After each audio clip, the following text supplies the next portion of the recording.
janë vazhdimisht, pasi që shekulli 21 thirrët në modernizëm dhe sistem bashkëkohor i të arriturave ekonomike, teknologjike të kapitalizmit global, a mund të jetë fundi i modernizimit për shkak të rrëmujës së kulturave, morale dhe padrejtësive ekonomike politike në botë?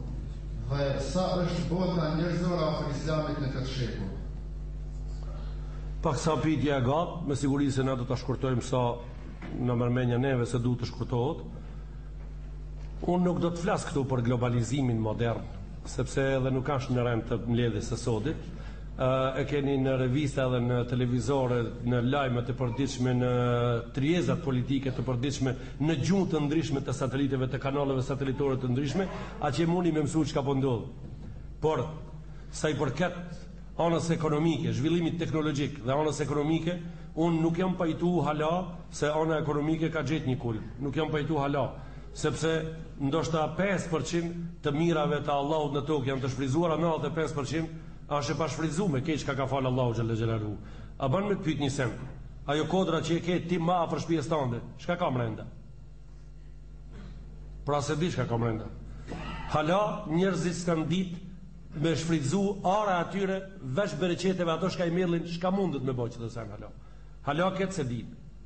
Veç atyre që i mellin 100 vjetë në ta që 200 vjetë, shka mundet ajo me bëjë hala qëtër, edhe këtë se din hala.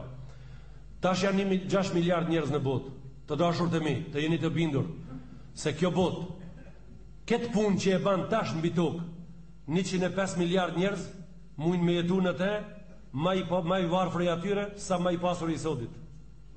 105 miliard njerëz, ma i varfër i atyre, sa ma i pasur i sotit. Vetëm me punën që ka bëhat sot, edhe sot që ka në arka dhe në tokë. Nëse më pytni, si? Ajo pasuri është në durë të njerëzve, por s'po ndahet mirë. Ajo pasuri është në durë të njerëzve, por ajo s'po ndahet mirë. Problemi nuk është a ka s'ka, problemi është si po ndahet ajo. Ja unë po ju tham pra, në Kosovë, në Maqedoni, në Shqipëri, a që ku jetojmë na po flas, na ku jetojmë, ata që e folim na këtë gjuhë.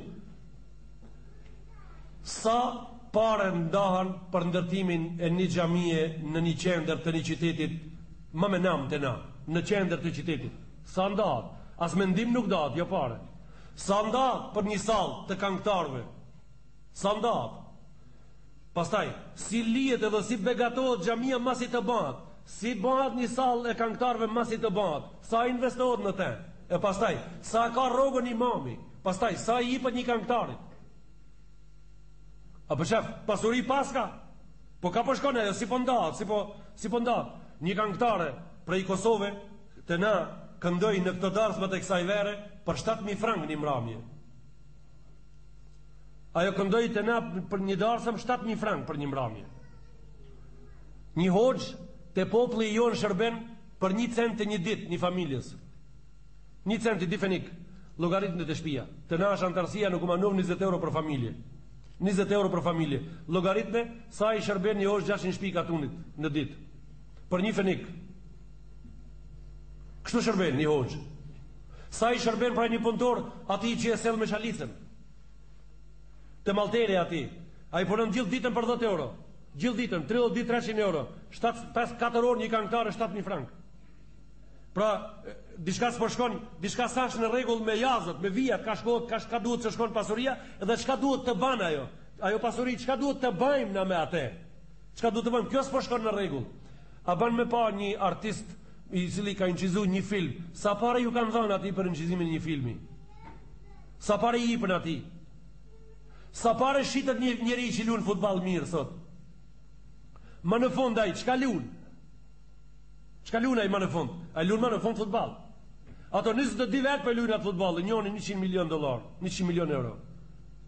Pastaj ai gret dijave than kamën, ka thënë kamën, gret dijave. Po xhajet kur se ka thënë kamën, ai dajman minore, zhrip hip. Ai s'po thën.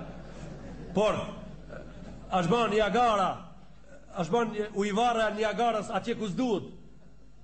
Janë lishu ujnë atë mëdha atje ku s'duhet. Me të vërtetë s'ka nevojë. Kjo do të kthej. Do të thënë po të zgjat pak. Çka është kjo punë kështu? Çka është kjo punë kështu?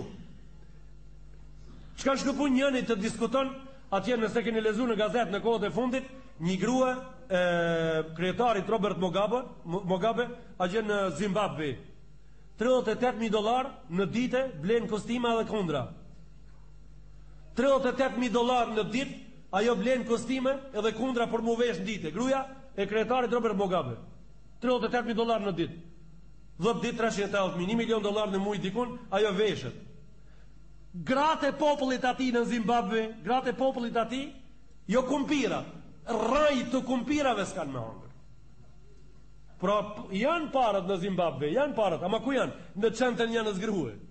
Ajo gruaja me nam, ajo gruaja. Ajo gruaja e cila e hek një tesh prej trupit sot, edhe ate prej trupit të vetë, e hek një tesh të vogël, fort të vogël, e shet $200,000. Për ndërë të zotit, me i heku në që do këpullës të mija që i kam që 4 vjetë. Se i kam që... Sa mi blenë dikush atë këta? Mi qitë në pazar, mi qitë. Sa pare i bëjnë pullës të mija atë? Që këtë kravatë kam lidhë pramë, taza. A thu sa kishin më blenë njerëzit me qitë. Që dikuj për ja blenë një stesh të trupit shumë të vogël $200,000, $1 milion për ja blenë dikuj. Edhe leqi për ja blenë dikuj, po ati dikuj shka ka vdek, a bo dhe, a bo tuk. Nuk ashtë qeshtja a ka pasuria s'ka, ashtë qeshtja shka po bëhat me te. Ekonomia ashtë në fillim të zhvillimit, ajo nuk ka mbaru, ashtë në fillim të zhvillimit.